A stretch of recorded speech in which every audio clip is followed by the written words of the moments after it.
Hello student. तो आपका chapter third complete हो चुका है, linear equation, pair of linear equation in two variable. ठीक है, कल व्हाट्सएप ग्रुप पे विशेष पाल ने एक डाउट किया था एक्सरसाइज 3.4 का क्वेश्चन नंबर फर्स्ट का थर्ड। तो मैं आज उस क्वेश्चन को सॉल्व करा के देना नेक्स्ट चैप्टर नंबर 4 पे आ जाऊंगा। ठीक है, तो देख लेते हैं एक्सरसाइज 3.4 का क्वेश्चन नंबर फर्स्ट का थर्ड पार्ट। ठीक है, फर्स्ट के थर्ड पार्ट में दिया गया है आपको 3x minus 5y minus 4 equal to 0 एक इक्वेशन के मैंने। तो बेटा मैंने जो स्टैंडर्ड फॉर्म ऑफ इक्वेशन बताई थी वो क्या होता है कि ax plus by plus c is equal to 0। ये स्टैंडर्ड फॉर्म बताई थी। तो आपको करना क्या होगा, सबसे पहले इसे स्टैंडर्ड फॉर्म में कन्वर्ट करो। That means 3x minus 5y is equal to 4.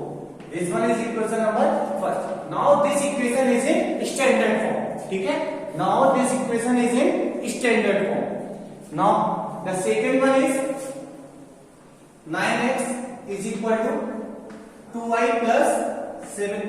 अच्छा, अब हम इसे स्टैंडर्ड फॉर्म में करेंगे तो y वाले टर्म को वेरिएबल एक साइड, कांस्टेंट एक साइड। तो 9x minus 2y is equal to 7.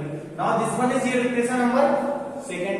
अब एलिमिनेशन मेथड में मैंने बताया था कि कोई भी एक वेरिएबल के कोएफिशिएंट्स को इक्वल करते हैं और उनको अगर सेम साइन है तो सब्ट्रैक्ट कर लेते हैं, अगर अपोजिट साइन है मींस प्लस माइनस या माइनस प्लस है तो हम उसको ऐड कर लेते हैं। चलिए देख लेते हैं। यहाँ x का कोएफिशिएंट इक्वेशन फर्स्ट में कितना है 3, यहाँ x का कोएफिशिएंट इक्वेशन सेकंड में कितना है 9। ठीक है, यहाँ y का 5, यहाँ y का -2। दैट मींस किसी भी वेरिएबल के कोएफिशिएंट इक्वल नहीं है। ठीक है, अब इक्वल नहीं है तो कैसे करेंगे, हमने बोर्ड में बताया था कि आपको मल्टीप्लाई करना होगा। अच्छा, अगर हम इनको इक्वल कर रहे हैं तो हमें दोनों में मल्टीप्लाई, इसमें 2 का मल्टीप्लाई करना पड़ेगा, इसमें 5 का करना पड़ेगा, तब इक्वल होंगे। लेकिन अगर हम x का देखें, यहाँ 3 है और यहाँ 9 है। अगर हम फर्स्ट इक्वेशन में 3 का मल्टीप्लाई कर रहे हैं, किसका मल्टीप्लाई करते हैं 3 का, तो ये 9 हो जाएगा, यहाँ 15 हो जाएगा, यहाँ 12 हो जाएगा। तो इजीली हम लोग इक्वल कर सकते हैं केवल एक इक्वेशन में मल्टीप्लाई करके। तो हम यही करेंगे on multiplying by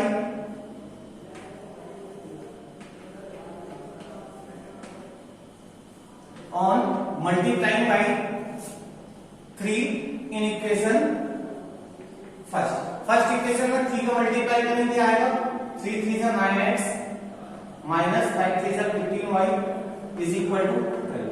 now this one is equation number third. अब आपकी फर्स्ट इक्वेशन चेंज हो गई, किसमें चेंज हो गई इक्वेशन नंबर थर्ड में। अब आ जाओ जरा सेकंड इक्वेशन क्या है आपकी 9x minus 2y is equal to 7। This one is your equation number.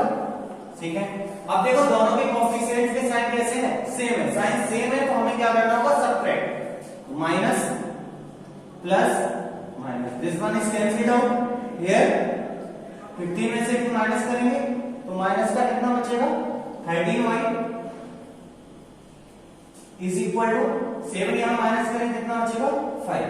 तो y की वैल्यू क्या आ गई आपकी, हमें y इक्वल टू मिल गया, y is equal to minus का 5/30। ये आपकी y की वैल्यू होगी। क्लियर है? ठीक है, ये आपकी किसकी वैल्यू हो गई y की। Now put in equation first equation में वैल्यू रख देते हैं। तो फर्स्ट इक्वेशन आपकी ये है, तो 3x minus 5 into minus 5/13 is equal to 4। तो आपका होगा 3x माइनस माइनस प्लस हो जाएगा, 5 5 जा 25/13 इज इक्वल टू 4। तो 3x इज इक्वल टू, इसे वहां ट्रांसफर करेंगे तो 4 माइनस 25/13 अपॉन 1 लेंगे, एलसीएम क्या आएगा इसका 13, 52 माइनस 25, 3x चल रहा है यहाँ, तो 3x इज इक्वल टू 52 में से 25 माइनस करेंगे 27 डिवाइड बाई 30, 3 से कैंसिल कर दो, 9 टाइम्स जाएगा। तो x की वैल्यू आपको क्या मिल गई, x इज इक्वल टू मिल गया आपको 9/13। x इक्वल टू मिल गया 9/13 and y is equal to क्या मिल गया आपको माइनस का 5/30। मेरे ख्याल से विशेष आपको क्लियर हो गया होगा, और जिसमें भी क्वेश्चन में डाउट हुआ करें या कुछ भी डाउट है या कुछ भी पूछना है क्वेश्चन से रिलेटेड तो आप व्हाट्सएप ग्रुप में बोल दिया करिए, मैं बता दिया करूंगा, ठीक है। नेक्स्ट यहां पे आपका चैप्टर हो जाता है कंप्लीट, ठीक है। अब जो नेक्स्ट चैप्टर है वो है आपका चैप्टर नंबर 4 क्वाड्रेटिक इक्वेशन। तो क्वाड्रेटिक इक्वेशन का आज मैं इंट्रोडक्शन पे डालूंगा, ठीक है, कि क्वाड्रेटिक इक्वेशन में क्या क्या पढ़ना है आपको, ठीक है, क्या सिलेबस है, कैसे क्या है, तो देख लो जरा।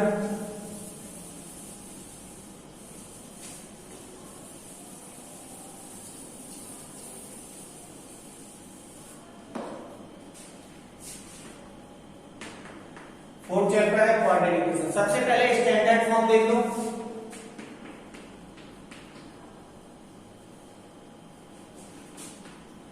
Standard form of quadratic equation क्या होती है?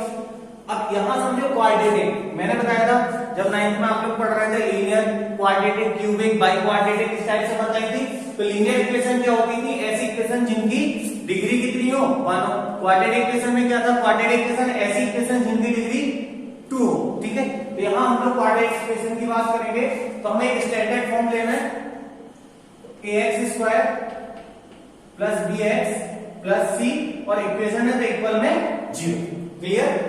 a is the coefficient of x square, b is the coefficient of x and c is the constant। c आपका क्या कहलाता है? कांस्टेंट। और बाकी आपके a और b क्या है? कोएफिशिएंट्स है। अच्छा, ये क्वाड्रेटिक इक्वेशन है इन वन वेरिएबल, आपका एक ही वेरिएबल यूज हुआ है x, ठीक है, y नहीं आया तो ये क्वाड्रेटिक इक्वेशन अगर हम यहाँ ax² plus by plus cd लिख देते, ax² plus by plus cd लिख देते तब भी ये क्या रहती? क्वाड्रेटिक इक्वेशन रहती। लेकिन वहां कितने वेरिएबल हो जाते? 2 हो जाते।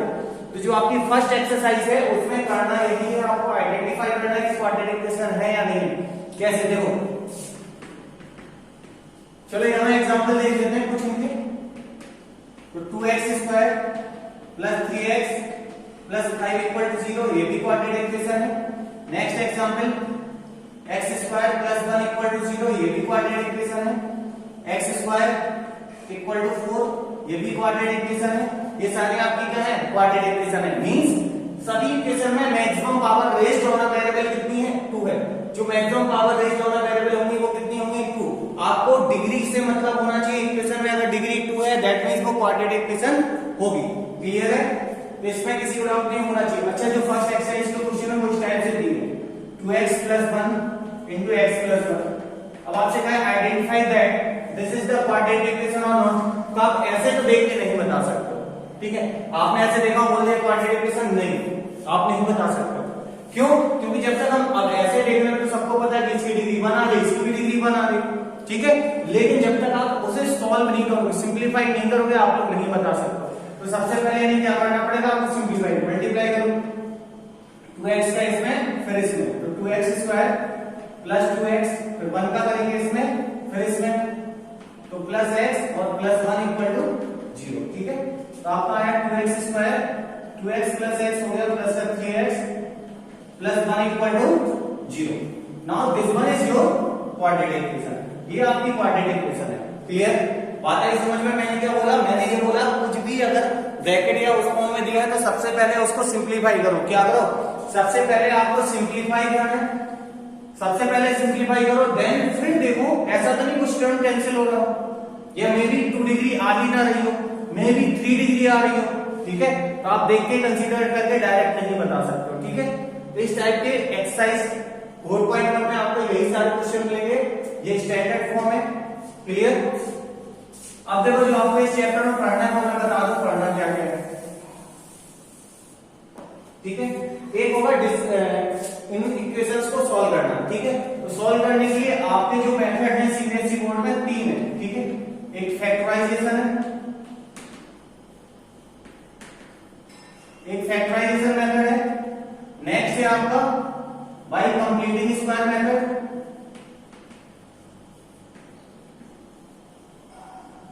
बाय कंप्लीटिंग स्क्वायर मेथड है। फैक्टराइजेशन जो नॉर्मली आप लोग पढ़ते चले आ रहे हो, मिक्टर स्प्लिट मेथड आप जिसे बोलते हो, वो फैक्टराइजेशन मेथड है। कंप्लीटिंग स्क्वायर मेथड अलग से आया है 10th क्लास में, मैं बताऊंगा कैसे करना है, ठीक है। नेक्स्ट है आपका बाय क्वाड्रेटिक फॉर्मूला, आपका एक फॉर्मूला दिया होगा, आपको ना फैक्टराइज करना है ना कुछ करना है, क्वाड्रेटिक फॉर्मूला होगा जिसमें A B C D use करके means coefficient of X square and X and the constant term का यूज करके हम लोग ये तीनों मेथड में यूज करेंगे। ठीक है, इन तीनों मेथड से आप लोग इक्वेशन सॉल्व करना सीखोगे। तो जो आज का होमवर्क है वो आपका एक्सरसाइज 4.1 है, 4.1 अटेम्प्ट करो, देखो क्वेश्चन क्वाड्रेटिक इक्वेशन फॉर्म हो रही है या नहीं हो रही है, अपने साइड से बनाओ, उसमें कहीं कोई भी इक्वेशन को सॉल्व नहीं करना। ठीक है, चलिए, थैंक यू क्लास।